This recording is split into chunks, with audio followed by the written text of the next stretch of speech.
What would you do if you woke up one morning to news that turned your whole life upside down? Studies show that the majority of people that go through life-changing trauma and adversity come out the other end with a completely new perspective on life. They rethink what is most important to them and start living a life that is more congruent with their values. In today's episode of the Leadership Project, we are sharing a conversation I had with Robin Osborn, also known as the Adversity Warrior.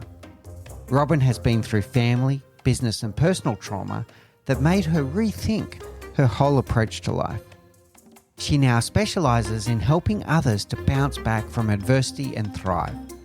Robin shares her inspirational story and gives practical advice on how to bounce back and how to get unstuck. There are lessons and reflections in this for all of us. Sit back and enjoy the show. Hey everyone, and welcome back to the Leadership Project. I'm greatly honoured today to be joined by Robin Osborn. Robin is an executive coach with an organisation called Kotari Leadership, and she's been through a lot in her life. She's also sometimes coined the Adversity Warrior. And what we're going to talk about today is about adversity. She's been through a lot in her own life, and I'm not going to steal her thunder and say what that is. I'm going to let her do that. She's been through a lot in her own life, but what she's been able to do is pick up the key lessons from her own adversity and now coaches others on how they can manage their own adversity and trauma in their life. But also a really key point for all the leaders listening to the show right now, what to do when you have a team member who might be going through tough times and their own adversity. So really looking forward to today's discussion. So Robin, I've set the scene, but I want you to fill the gaps. Tell us a little bit about your own journey, and including, starting off with your own family business from a very young age through to your adversity and what led you to be so focused on helping others deal with adversity today. Awesome. Thank you, Mick, so much for having me. And I truly am, I'm a miracle, and I will get into that a little bit later. We're all adversity warriors. Life gives us peaks and pre-peaks. So instead of peaks and valleys, it's in the pre-peaks that we're always on the cusp of a breakthrough. And what I have learned in my lifetime, growing up, great, really nice childhood, beautiful, we were the all-American family. Unfortunately, my dad took his own life when I was 21. We were all very traumatized, devastated, huge loss. But my mother gave us, my twin brother and my middle sister and I, the opportunity to take the company over. And so in one day, I had 40 employees alongside my two siblings. The great news for us is that we each took a separate seat. We intuitively knew, even though we were young, what our strengths were. And through that arduous journey is where I acquired a lot of leadership skills. For me, it took me about 5 years to earn the trust of the employees. And I would say we flew by the seat of our pants for a good 25 years, being very successful. We're an FAA repair station, so we overhaul landing gears. We also, for the last 30 years, have had a government contract where we have overhauled every missile silo in the country. We do the launch components that throw the 100-ton trap door open. So very proud that we have carried on the legacy of the business. We've been in business 75 years. Yeah, I can imagine. I just want to unpack that a little bit, and then we can go further into your story. The bit that you said, 21 years old, you and your siblings, and you've got a workforce of 40. And I'm going to hazard a guess, a workforce that were probably quite experienced, probably long-termers in the industry and in the company. And then all of a sudden, here's this 21-year-old who's the boss. And you said about 5 years to build their trust. Tell me what that looked like.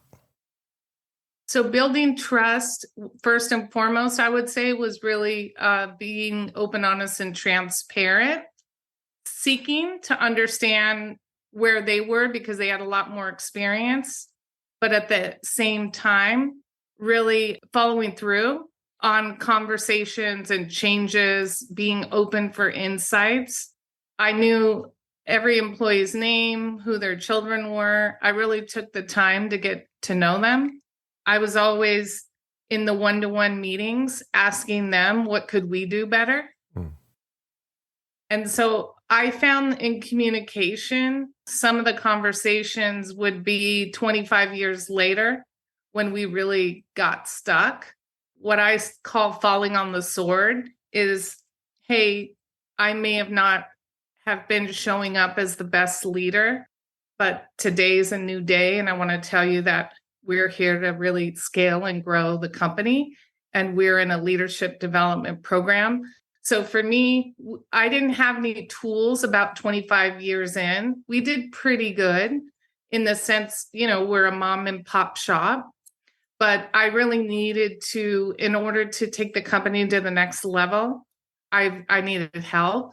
So I would say first thing in resilience and adversity is asking for help, is not being alone in it. And the stuck part is this. There's 3 different ways a company will get stuck. It's organizationally, departmentally, or individually. So we may, as a company, be living in, 1990 with the way that we're doing things, or we're not creating a compelling vision and really sharing that and getting people to get in the boat so we can all row in the same direction. We may have departments that are just doing extremely well and other departments that don't have the right people in the right seats and they're failing. So then it's dragging the company down. As far as an individual, if we're not in the right seat or we're having personal issues, there's probably 136 different ones, is that really being present. And so that's what I have really became very passionate about, is helping people and companies get unstuck. There's 3 things I'm hearing there, Robin, quite interesting. Firstly, and a lesson for everyone listening to this show, there's going to be times in your career where you may land in a business and industry or a company where you're not the most experienced person in the room at all. So you could have industry veterans working in your company, and listen to what Robin did. I'm sure she didn't get it right every day, but she took the time to get to know the team and respect them for their experience and to listen to them. What would you like to see happen at our company? That's a really powerful question. The second one was that organizations do get stuck, and they can get stuck in all kinds of ways. And are you using yesterday's thinking to try to solve tomorrow's problem? And if you just keep on doing what you're doing now, it's not going to change. You need to realize that sometimes something's got to give. And the third part of something's got to give that I heard there, Robin, is not being afraid to say that you need help and sticking up your hand and bringing in external advice, external counsel, or coaches, whatever the case may be, to help you get unstuck, right? So now there's already some interesting lessons out of all of that, which is kind of setting the scene.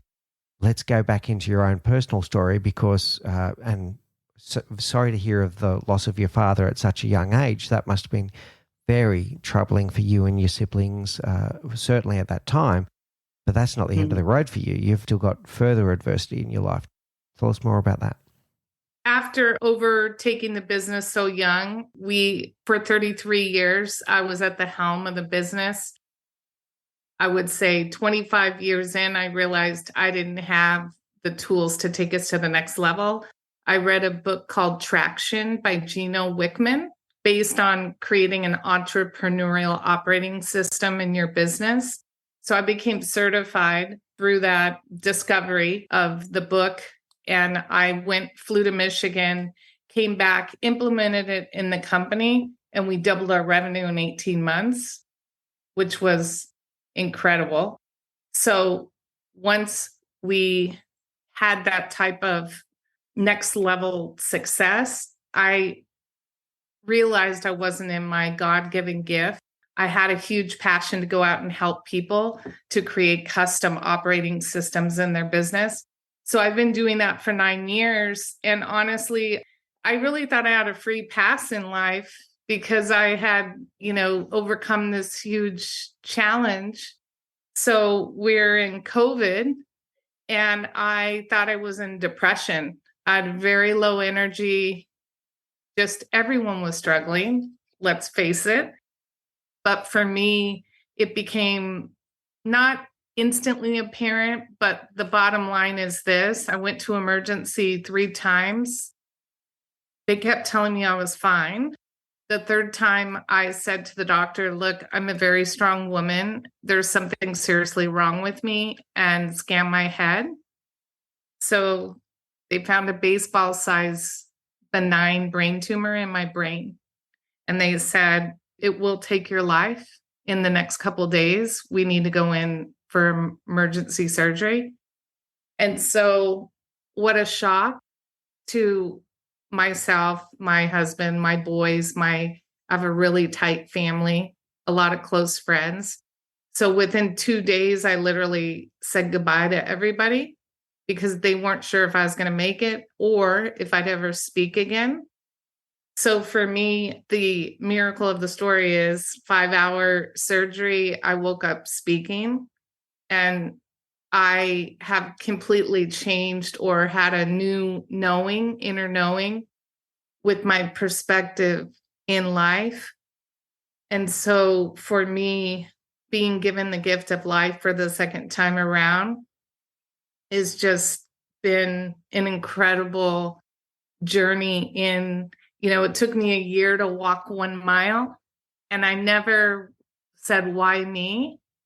Because every day that I woke up, I was grateful to be here, grateful that they told me 100% recovery. So that gave me a lot to fight for.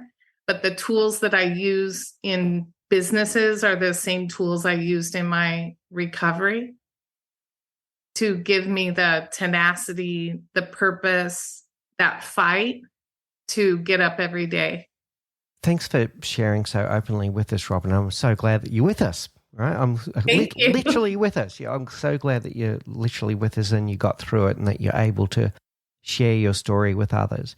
The first thing I picked up there was interesting, and it's something for us all to think about individually and also in our leadership of our teams. And that's, I'm going to call it noticing and naming changes to baseline behavior, right? So you knew in yourself something was not right. And doctors that didn't know you were giving you, yeah, you're all right, Robin, you're just a bit unwell right now, off you go kind of thing. But you knew in yourself something was not right. I'm going to say that you can also do that. If you know your team well, you can pick up changes to baseline behavior that might show that there's something underlying going on. And to share a separate story and come back to yours in a second, I've seen that firsthand where I had 2 colleagues and one colleague had noticed in the other colleague that his cognitive processing, because he had known him for 20 years, he'd noticed a noticeable change in the way that he was speaking, the way that he was thinking, the way that he was approaching his work. And he was the one that pushed him to the doctor. And similar story, brain tumor, right? But he'd noticed the change in baseline behavior. So pay attention to that. The thing I want to unpack now, Robin, is perspective, attitude, I'm going to say gratitude. So how did it change the way you looked at the world after this event? Well, it's interesting because I really have a lot of compassion and understanding of a lot of executives in the, you're in the grind, you're burnout, you're on an empty tank. The business is a lot of times the first priority. Family, you're coming home with what I call an empty tank. So for me, life was waking up prior to the surgery and what I have to do. I was not in gratitude. I was grinding. I was stressed. It wasn't fun. I wasn't in joy. And after I had the surgery, I realized it almost was instantaneously my life simplified. in the sense that I really valued, first and foremost, my health. And so nothing's from here on out ever going to get in the way of me taking really good care of myself, because I realize how vulnerable we all are. And I almost had a attitude of, well, I'm invincible. And that's never going to happen to me, meaning I wasn't getting my workouts in, excessively eating, or having, frequently having wine, that sort of thing. I think that happened to a lot of people in COVID. But when you look death in the eye and understand how truly vulnerable we are, it really changes the way that everyday life, I put myself first. I would say I learned self-love through the process for the first time in my life. And what a beautiful experience, because I'm a high achiever, and it's a lot of times in the past wasn't either good enough, or I was super self-critical or hard on myself. And what I find with, entrepreneurs is that they're challenge obsessed. And then when they do have success with a company and sell one, then it's what's the next thing? What's the next thing? But are they truly pausing to be present, show up? And this is for women as well. Are you really pausing and seeing the blessings and taking a moment to have the conversations with your significant other, with your children? Because we're so busy being busy. There's a lot there to unpack, Robin, and I'm going to share with you what I'm taking away from it. The first thing is the powerful reframing. So what I heard there before the incident, I'm going to say that you were working out, what do I have to do today? So you're kind of grinding, almost get this vibe that you were going to work going, okay, I've got to get through this today, through to a reframing of being present, being in the moment, and being grateful for what you've got. And the thing that's playing around in my head is to not wait until you're faced with your own mortality until you do what you did, which is prioritize based on your values.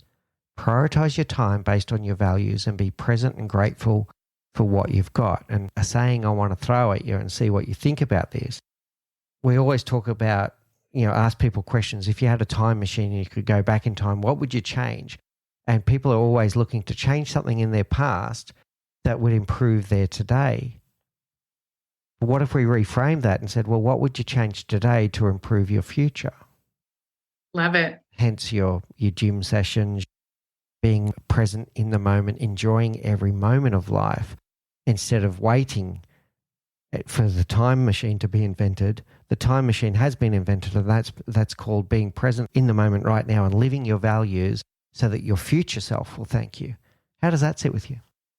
I do a lot of work in this area for clients. And what I would say is really becoming aware of the head trash is what I call it. I love that term. I actually own the domain headtrash.com. Oh, wow. Oh, cool. But what I do with clients is really we're in our past story, or what I call the old story. It's a stuck. And I'm not minimizing anyone's trauma or for whatever reason why they're hanging out there. But the true goal is to get into the present and then to be looking forward to what I call reaching the summit, or what is the big, hairy, audacious goal, really creating that powerful vision with the foundation of the values underneath you. But what I find when I do one-on-one work with executives is what I call the inner roommate. The inner roommate is the negative self-talk. That's the head trash. So we've got to get clear and not go back and swim in whatever that story is, but make a new story, create a new chapter. Yeah, I love it. It's so powerful, the stories that we tell ourselves in the head. And we all know it. We've all got an inner voice, inner dialogue. You're not crazy. Everyone has that, right? So If you're listening to this right now and go, yeah, I do that to myself every day, you're not crazy. Everyone does it. You do have that inner voice, but you also have the pen. You're the one with the pen. You can rewrite the story. You can decide what kind of story it looks like, and you can decide whether it's a story based on regret, or you can whether it's a story based on living in the moment and looking future. And if I unpack that a little bit more, I will say I'd love to hear your thoughts on this, Robin, that no amount of regret changes the past, but no amount of anxiety changes the future. The only thing is right now and being in the moment right now so that you can have a better future. How does that one sit with you? My truth is fear is misdirected faith. So hanging out, worrying, like I say, pray and don't worry, or worry and don't pray. That's just my own personal beliefs. But as far as regret, the other thing I would say is coming out of surgery. I don't know why, but the feeling of I will not say I'm sorry for anything, in the sense of not if I hurt someone's feelings or something like that. But what I recognized is I carried a lot of guilt and shame in my past thinking. And so it's just, to me, wasted energy to be carrying that type of emotion around. And so really being authentic and knowing one of my values is always do your best. And so when we let go and release, because some of us are weighing ourselves down with stuff that, like, my number one question is, what do you have control of? Because sometimes we're in circumstances where we don't have control, and yet we're taking on the responsibility or that type of difficult energy. And so for me, what I recognized is I'm not going to take responsibility for things that are not mine. And I did it a lot in my journey. And I'll tell you a personal, just little snippet. When my dad died, for whatever reason, I decided at 21, my mother was my responsibility financially. Like, I was going to be a success running the company no matter what. So when my mother passed away in 2018, I realized, wow, why did I take that on? That really wasn't my responsibility. At the same token, it felt like my purpose. And so when she passed, I felt like I didn't have a purpose any longer. Mm. And so really through having the gift of the brain tumor gave me a real vigor and purpose in life. And it's really all in gratitude, in exuding joy every day and helping people become better. So there's three things I'm picking up there, Robin. So the first thing is that theme of self-compassion that you touched on earlier. The second thing is about, focusing on what is in your control versus what's out of your control. And then the third is the power of purpose and gratitude. So being able to channel your energies now towards helping others. And there are a lot of people out there that are struggling with the very adversities that you've been through before. So tell us more about what that looks like for you. How do you help others that might be sitting in your shoes 5 years ago, or even a 21-year-old self that's dealing with the trauma of losing your father?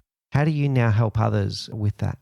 From the business side is really creating a framework. Some of the emotional stuff is separate. That's one-on-one coaching. That's where we really need to get a pulse of what is the inner conversation going on. What are the assumptions, interpretations, and limited beliefs? So I call that separating the truth and the lies. So how true is that? So getting them to see even their own self and their own perspectives through a new lens. But creating hope in the business is very much similar to creating hope in your individual life. Is first and foremost, we got to start with values. What are the values? What is the small set of guiding principles that you're going to make decisions on?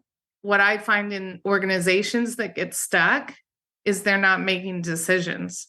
So to me, that's weak leadership. You can fail, dust yourself off, and get back up.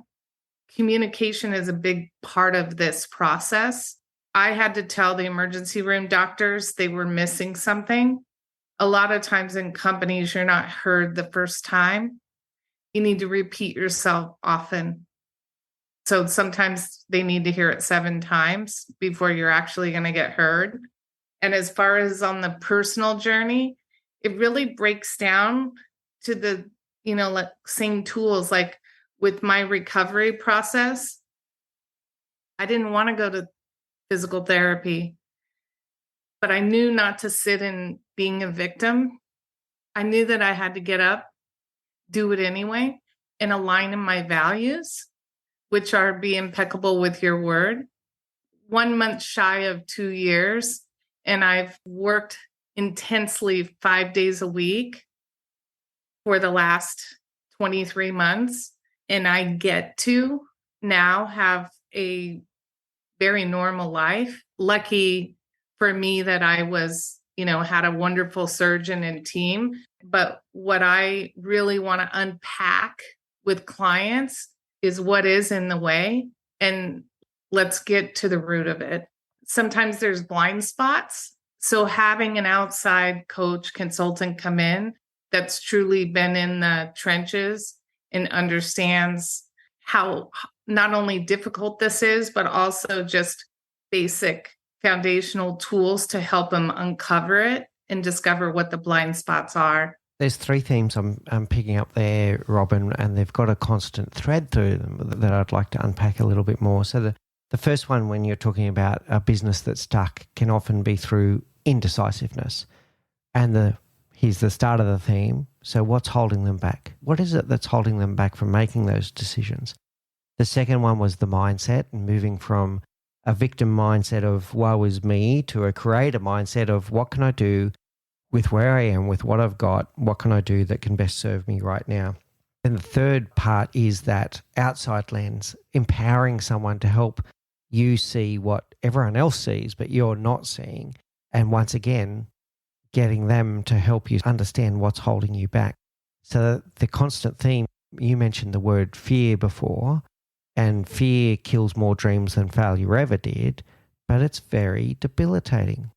So if you get into this situation, whether it's indecisiveness in the business, inaction in my personal life, or just the woe is me victim mindset, it's fear that's holding us back. And if we don't address the limiting belief that's sitting in our brain and bringing it out, bring that limiting belief out and have a good damn chat about it. So what is holding you back? What's the real challenge here? You're not going to progress. How does that sit with you? Yeah. And what I am really, I would say, have become passionate is listening to the words they're using. So a little quick note for all the listeners is when the teams or you personally are using always or never, sort of, probably, kind of, I'm trying, I think so. All of that, there's no action in there. They don't have the clarity that they need. So how do we reframe that? So if you find yourself in that trap yourself or your team are in that trap, how do we get them to reframe and reset? So what's the next step? How do we put it into action? So again, driving accountability, and not just accountability and saying, I'll get it done, but who's doing it? What are they doing? When is it getting done? And same with the personal. So whatever the goal is in the personal life is taking action and then being accountable for that. Here's what I say. It takes so much more energy to avoid the actual reality and the truth of, like, we're all in resistance of walking through and actually getting through the hard stuff. It takes a lot less energy just to walk through it, face it. The fear part is we're doing 10x the energy to try to avoid it than just walking through it. And to me, walking through it and addressing it is the freedom and relief. Oh, that's so true right there. The time that we spent avoiding that thing that we've been avoiding, there's a lot of energy expended in that avoidance that you could have done it by now. If you had started, you could have done it by now. Yeah, that's really interesting. So I'm hearing a bit of a coaching thread. Like I want to put some dots together here. And not everyone that listens to this show is a coach. Some are, but so the coaches that are listening to the show, you'll hear a common thread here. For those that are just leaders and helping others, just listen to the approach here. We're trying to get to the problem of what would you like to have happen? What would you like to have happen? And then, so why haven't you done it yet? What's the challenge? What's the real challenge here? What's holding you back? And what are you going to do about it? And the what are you going to do about it is that what's that one first step that you could do today that gets you along the process of where you want to actually get to? And then how are you going to hold yourself accountable to that? So you've told me that this is what you want. You've told me that this is the challenge. You've told me that this is what you're going to do about it. How are you going to hold yourself accountable to it? And really, I mean, there's more to it than that, but that is the thread of what coaching looks like. And you can do that as a leader. I encourage all leaders, by the way, to go through coaching, education and certification and qualification. But even if you don't do that step, that's what you're trying to help your people with. Trying to help them understand what they want to do, what's holding them back, what action they can take. Hear the word action. It's not just a discussion. And then how they're going to keep themselves accountable to that. How does that sit with you in terms of a thread? Exactly. You're amazing at really pulling the bullet points. And also what I wanted to share is that communication is pivotal in follow through. So the other side of, besides taking the goals and the vision down to the ground, is I believe most companies are lacking in walking through the resistance with difficult conversations. And so what I would encourage, if you're not already using values, is to create the values, make sure they're really a fit for the long-term greater good of the company, and that you hire, fire, review, reward, and recognize in the values, because it's no longer personal. It's all based on the values. So with someone who isn't performing well, then let them know what they're doing well, let them in on where they're below the bar. That sort of conversation really closes gaps. And again, it's really about sitting down and having an open, honest conversation. Yeah, I love it, Robin. And people do avoid those challenging conversations. There's no doubt about it. That's probably one of the biggest things that holds a lot of leaders back. And I like what you said about tying it to values so that it kind of makes it very clear about the behaviors, because the values and behaviors go hand in hand. And I'm just going to add one and say maybe impact as well is also something that's missing. When their behaviors are not in line with the values, they don't always see the impact they're having on others around them. So if you can talk to them about values and if you can talk about impact, you can make that conversation really worthwhile, but also much easier to get ready for, because it's not a personal attack. It's nothing about that.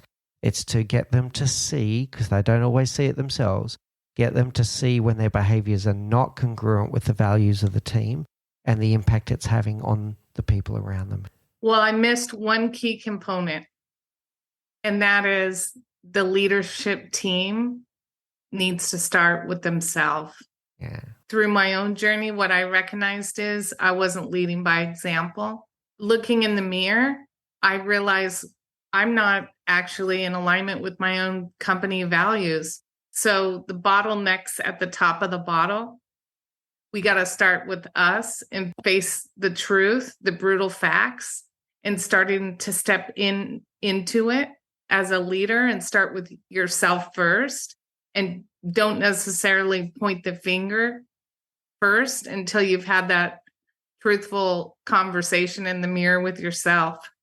Yeah, well done. I love this. The bottleneck is at the top of the bottle. It's so true, and we don't necessarily think about that.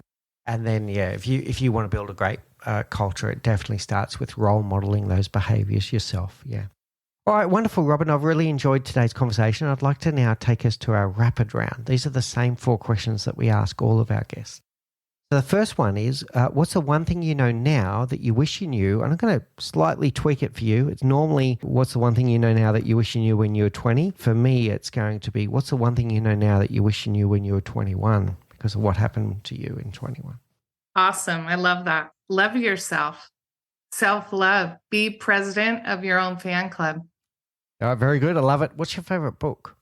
Favorite book currently? I'm just going to say Tuesdays with Maury is one of my favorite books. I'm going to step outside of the business realm, and because it really aligns with the journey that I've been on.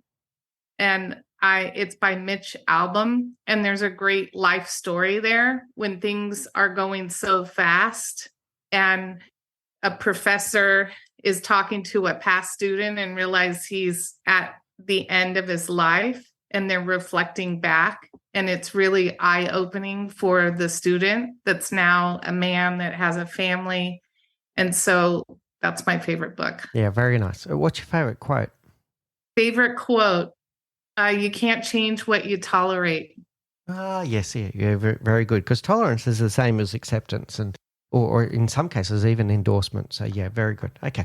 And finally, Robin, there's going to be people listening to the show that are quite interested in what you've had to share today. How do they get in contact with you to find out more about you and the services you provide? So they can go to my website, robinosborn.com. They can also get to me from headtrash.com. And I would love to offer a 30-minute complimentary discovery. And they can go on the website and get my information and just send me an email. And I'd be more than happy to do that. I also have a calendar link. It's just schedule30minutes.com. If that's easier, they can just go to the link and schedule 30 minutes. All right, brilliant, Robin. And we'll put those links in the show notes as well so people can find it.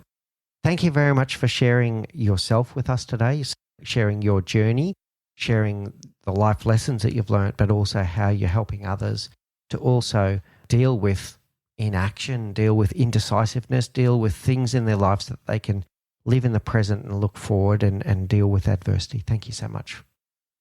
Thank you, Mick. You've been listening to The Leadership Project. In the next episode, we are joined by the remarkable Dr. Randy Ross. Randy is a renowned keynote speaker, author of 3 books, and the CEO and founder of Remarkable. In this inspiring interview, Randy shares with us what it takes to create a remarkable culture. We look forward to bringing this wonderful discussion to you in just a few days' time. In the meantime, please do take care, look out for each other, and join us on this journey as we learn together and lead together. Thank you for listening to The Leadership Project at mickspears.com. A huge call out to Faris Sadek for his video editing of all of our video content, and to all of the team at TLP. Joanne Goes On, Gerald Calabo, and my amazing wife, Say Spears. I could not do this show without you. Don't forget to subscribe to the Leadership Project YouTube channel, where we bring you interesting videos each and every week. And you can follow us on social, particularly on LinkedIn, Facebook, and Instagram. Now, in the meantime, please do take care, look out for each other, and join us on this journey as we learn together and lead together.